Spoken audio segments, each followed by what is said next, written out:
Olá, meu nome é Marcos, eu sou professor da disciplina de zoonoses da Faculdade de Medicina Veterinária e Zootecnia da Universidade de São Paulo. E hoje vamos falar sobre o diagnóstico da leptospirose, interpretando a sorologia em rebanhos. Então, vamos ver primeiro a classificação da leptospirose.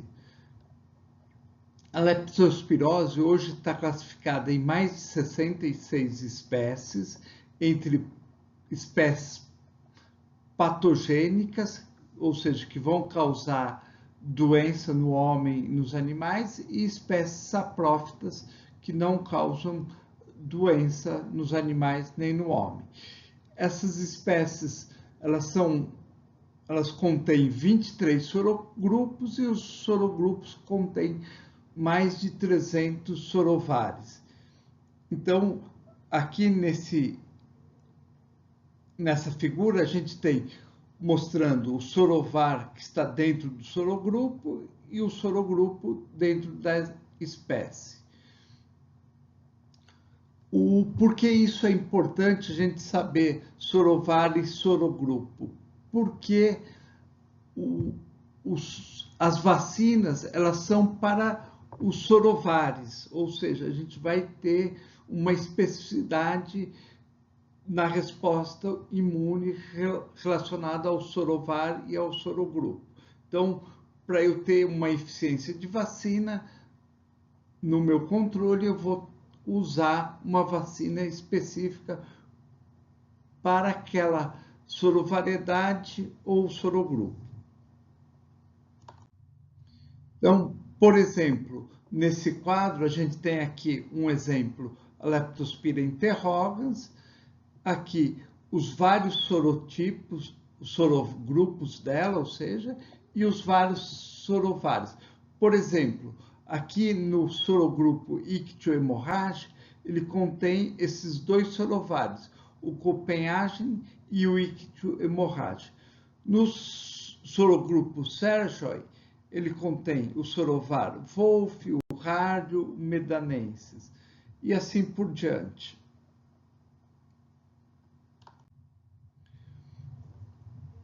Agora, entrando no diagnóstico, nós temos dois tipos de diagnóstico.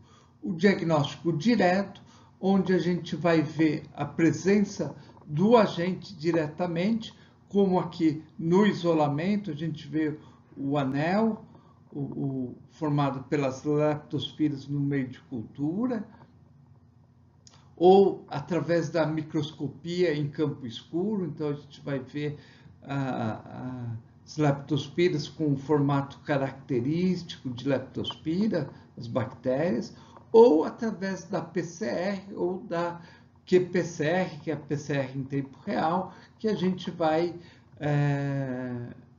detectar a presença do DNA desse agente.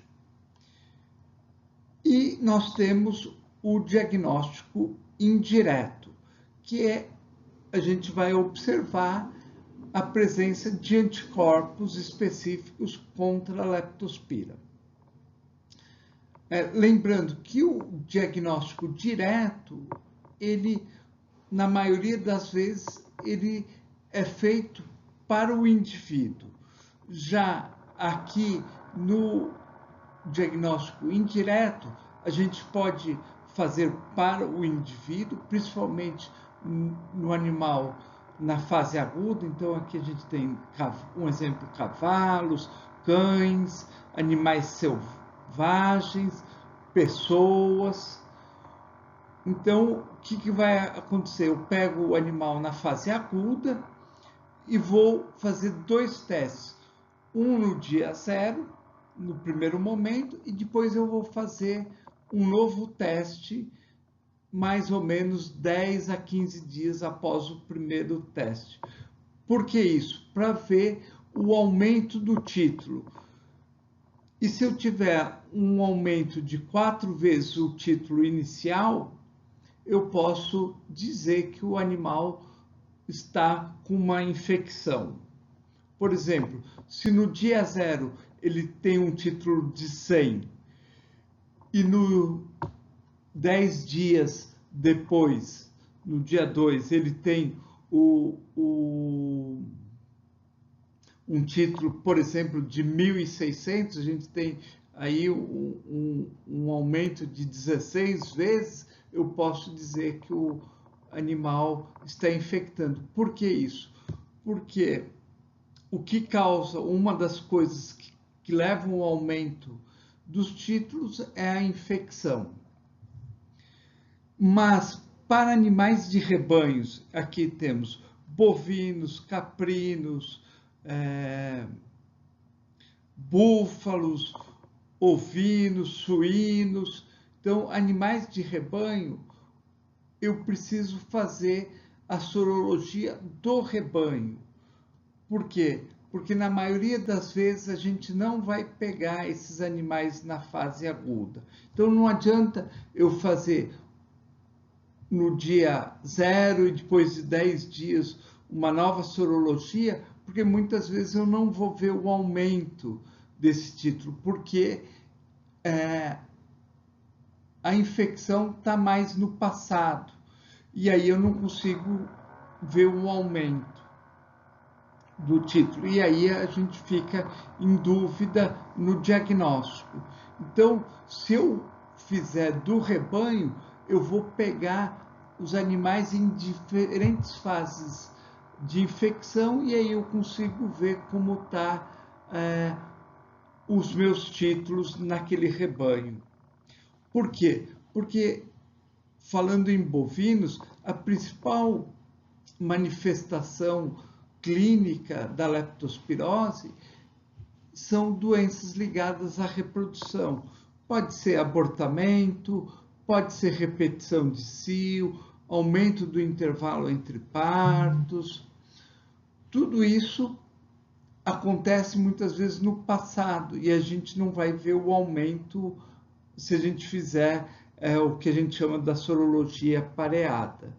E aí, se eu fizer do rebanho, eu consigo observar uma variação nos títulos. Mais para frente, a gente vai ver como calcular a quantidade de amostras para fazer durante a minha testagem. Então, sempre lembrando, animais de rebanho, eu vou fazer a sorologia do rebanho, não de um único animal. Então, continuando o entendimento do teste, a gente precisa saber a cinética da infecção da leptospira. Aqui nesse gráfico, no eixo do X, a gente vai ter dias do início dos sintomas ou do início da infecção.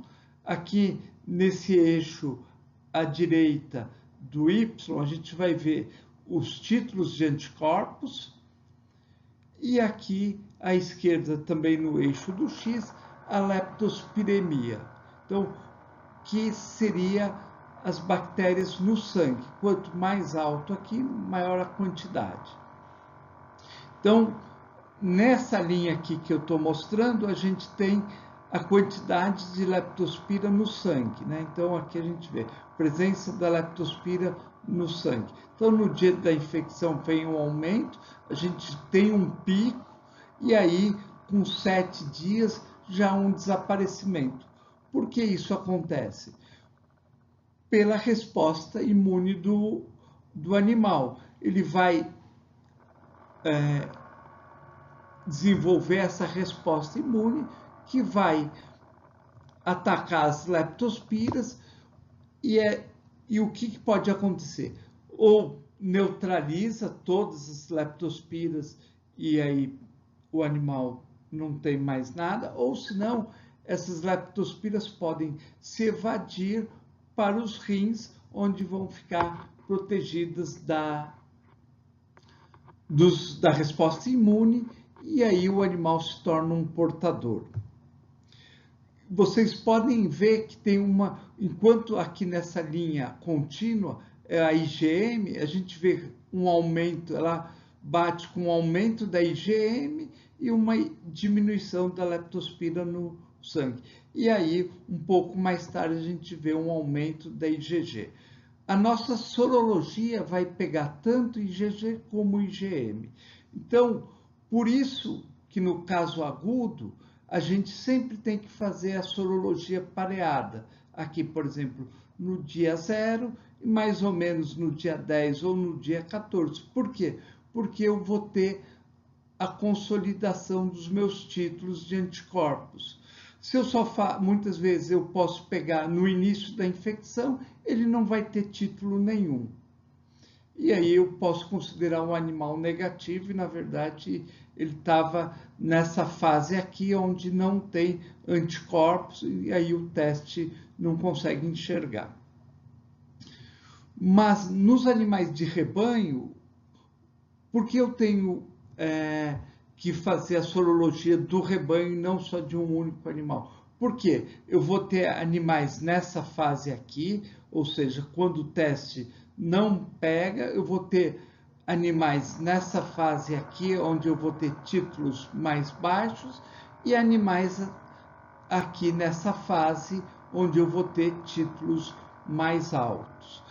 E assim, com a composição dos títulos de anticorpos, eu consigo ter uma ideia da infecção por leptospira naquele rebanho. Então, quais são os usos da sorologia pela soroaglutinação microscópica, que é o MAT? A gente pode usar para confirmação de um caso clínico, para o monitoramento de um rebanho, para cálculos de prevalência, para saber quanto tem da doença naquele rebanho, e para a circulação dos sorogrupos prevalentes. E é aqui que a gente vai falar mais detalhadamente. Então, cada laboratório para essa prova vai empregar uma coleção de antígenos. A prova é feita com antígenos de leptospira vivos, ou seja, a bactéria viva.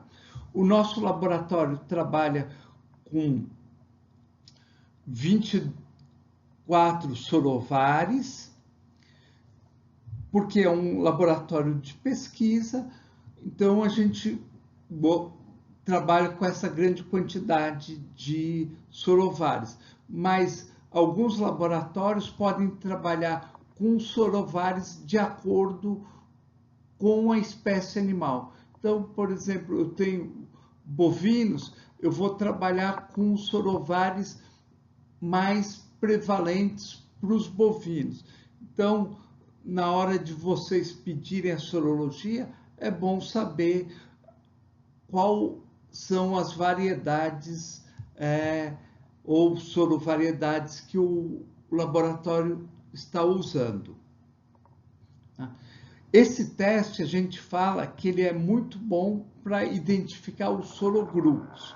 Como a gente viu anteriormente, a gente pode ter um sorogrupo, por exemplo, aqui o Australis, que ele contém mais de um sorovar, ou variante sorológica, que é a mesma coisa. Então, como a gente tem uma restrição na técnica, a gente não pode usar todos os sorovares existentes no mundo, que são mais de 300, a gente usa um banco restrito aqui. Então, o que pode acontecer? Pode ter um sorovar que está circulando e eu não vou detectar porque na minha prova não tem esse sorovar. Mas se tiver o sorogrupo que ele pertence, eu vou conseguir enxergar. Então, essa é a nossa coleção. Para quem tiver dúvida como faz essa prova, eu vou deixar no final a referência, o link de um vídeo mostrando como se faz a prova passo a passo. Aqui a gente vai interpretar os resultados. Então, interpretação do MAT. Aqui, casos individuais. Lembrando que nos bovinos nós temos sempre rebanho. Então, títulos entre 100 a 200 são inconclusivos, porque são títulos muito baixos. Eu começo a desconfiar de problemas no rebanho quando eu observo títulos maiores que 400. Aí eu posso pensar numa infecção. Então, mas isso eu vou ver como está no meu rebanho. Então, lembrando, um parênteses aqui, reações paradoxais. É uma situação incomum onde o resultado do teste indica a presença de anticorpos contra um determinado sorotipo, mesmo quando o paciente não foi infectado com aquele sorotipo, principalmente na fase aguda da doença, devido à reação cruzada de anticorpos. Então, isso pode acontecer em algumas reações, mas quando a gente faz no rebanho, essas reações paradoxais, elas ficam diluídas e não interferem muito na minha interpretação. Mas em casos individuais, isso pode ser um problema. Então, lembrando, a leptospirose em animais de produção é uma doença de rebanho. Então, devemos analisar o rebanho. Então, o que fica aqui? Se eu tenho no meu rebanho títulos de 100 a 200, eu vou dizer que ele é inconclusivo, pode ser um resquício vacinal, pode ser uma infecção muito antiga, ou pode ser o início da infecção, onde o título de anticorpos está começando a subir, como a gente viu no gráfico da cinética.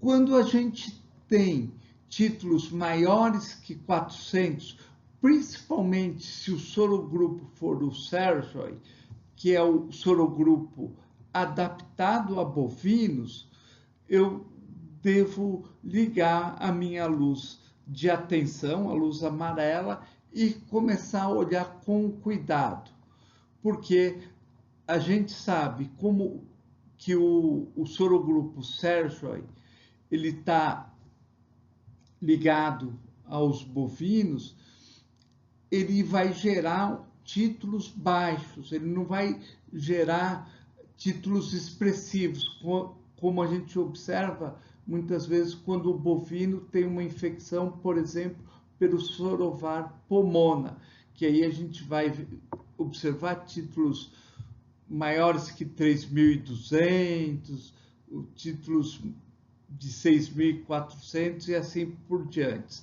Então, principalmente para o sorogrupo Sergio, títulos a partir de 400 a gente tem que ficar atento.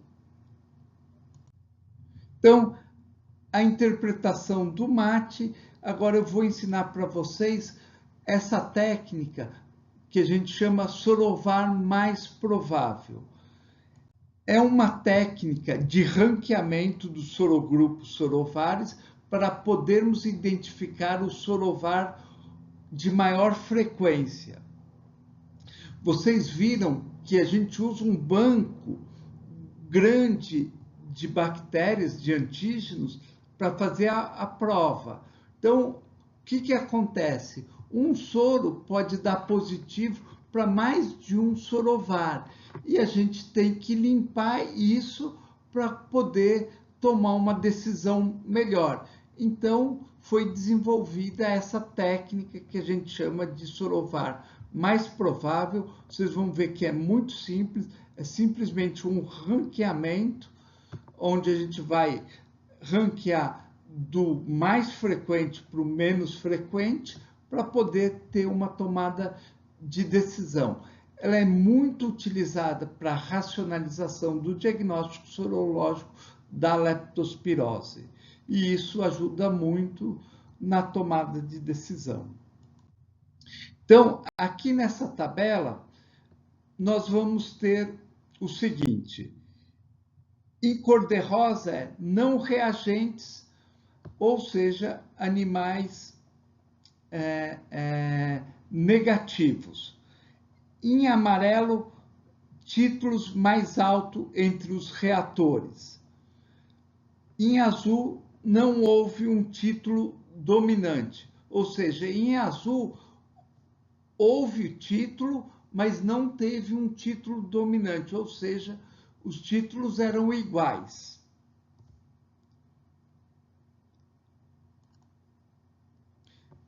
Então, aqui nessa coluna a gente tem a identificação do animal e aqui a gente tem nas outras colunas os resultados. Aqui esse 1A, 1B, 9, isso é o código do nosso laboratório, que a gente tem aqui na legenda que 1A é Australis, 1B é Bratislava, 9 é Abdomades, 10B ictiohemorrhage e assim por diante. Então vamos observar aqui, olha, o animal 25, ó, NR é negativo ou não reagente, aí o título para o 15A, que é rádio,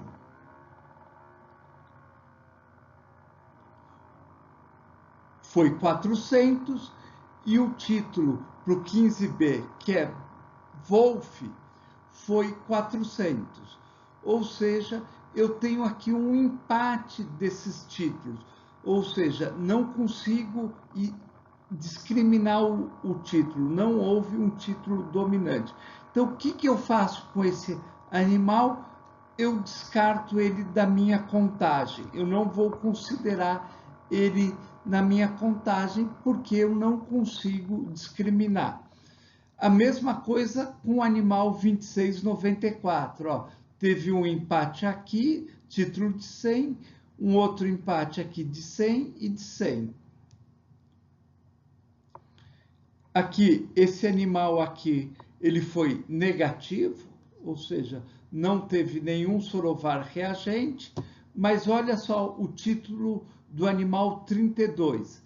Ele teve um título de 100 para o antígeno 9, um título de 100 para o 15A e um título de 200 para o 15B. Então, eu vou contar um ponto ou uma frequência para o 15B, porque eu consigo discriminar. E vou fazendo isso em todos os meus animais. Então, aqui, por exemplo, eu tenho 1, 2 para o 15B, eu tenho 1 para o 15A, 1 para o 14 e 1 para o antígeno 9. Então, no meu ranking, predominou o 15B. Então, o que eu vou fazer? Eu vou dar 2 pontos para o 15B. E aí, em segundo lugar, vem o 15A, o 14 e os outros com 1 ponto. Então, eu consigo identificar que o meu predominante era o sorovar Wolf. Aqui eu estou mostrando um pedacinho da minha tabela. Isso foi feito com vários animais e a gente consegue discriminar. Como eu sei que o Wolf e o 15B e o 15A, que são o Wolf e o rádio, é o mesmo, são sorovares do mesmo sorogrupo, eu posso fazer o ranqueamento pelo sorogrupo. E aí, então, eu vou contar aqui como uma coisa só, porque eu estou contando agora em sorogrupos.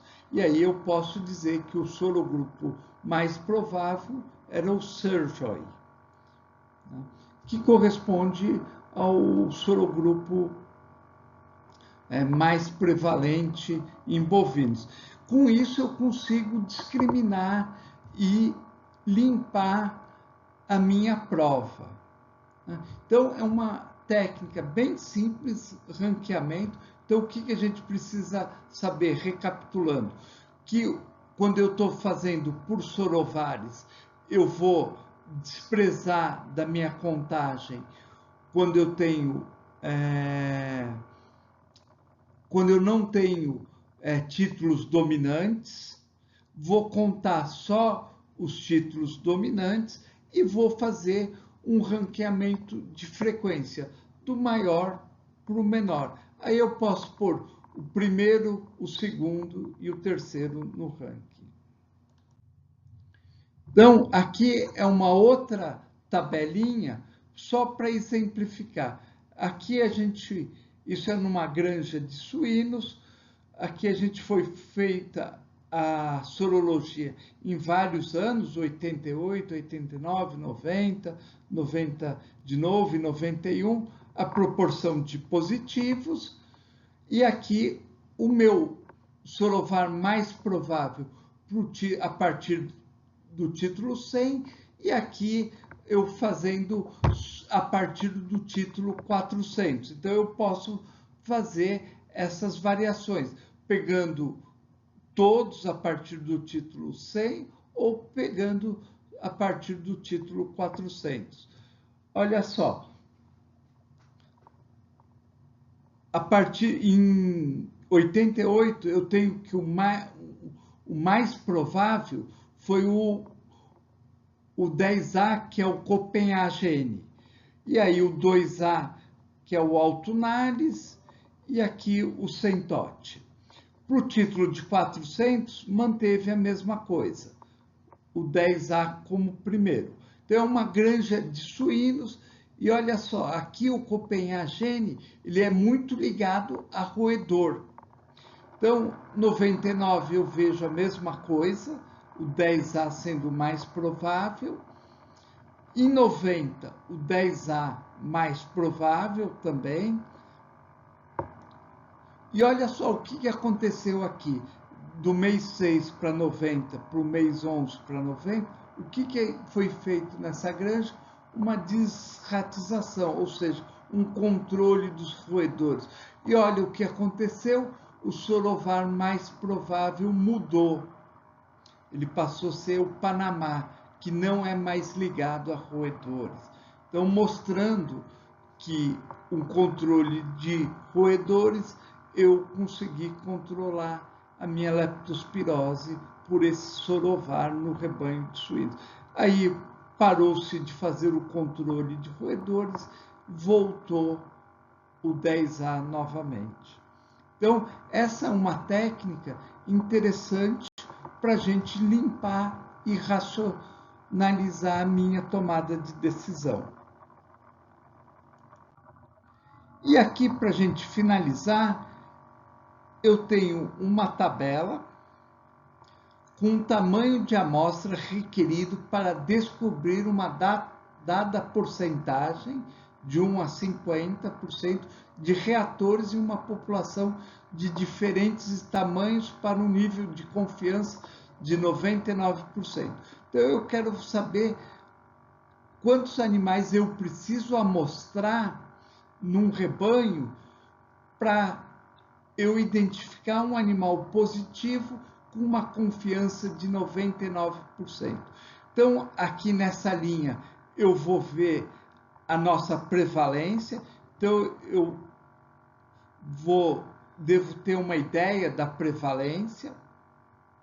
Então, quanto menor a prevalência, mais eu vou ter que amostrar. Quanto maior a prevalência, menos eu vou ter que amostrar. E nessa coluna aqui, eu tenho o tamanho do rebanho, de 100 até o infinito.